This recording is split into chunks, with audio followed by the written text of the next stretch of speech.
জানো তো, মা এতদিন আমার কাছে ছিল আর আজকে চলে গেছে, তাই কিচ্ছু রান্না করতে ভালো লাগছিল না। আর আমার যেদিন কিছু রান্না করতে ভালো না লাগে আমি এই ডালটা বানিয়ে নিই। এইরকমভাবে ডাল বানালেই আর কিছুই লাগে না, সেটা দিয়ে ভাত খাওয়া হয়ে যায়। চলো তাহলে শুরু করে দিই।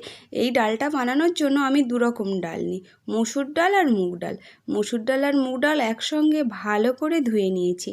তারপরে টুকরো টুকরো করে আলু কেটে নিয়েছি, আর টুকরো টুকরো করে পেঁয়াজ কেটে নিয়েছি, আর নিয়েছি বেশ কয়েকটা কাঁচা লঙ্কা চিড়ে।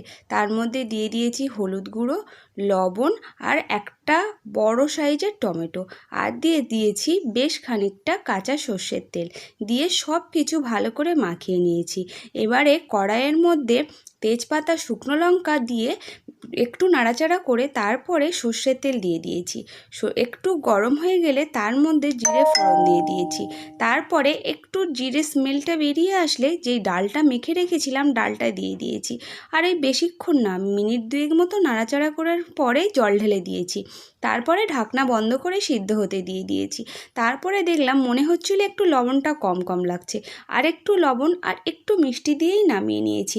দেখো, এই ডালটার সঙ্গে যদি একটা ডিম ভাজা হয় মন্দ হয় না, কিন্তু ডিম ভাজা না হলেও দারুণ লাগে। উপর থেকে একটু সর্ষের তেল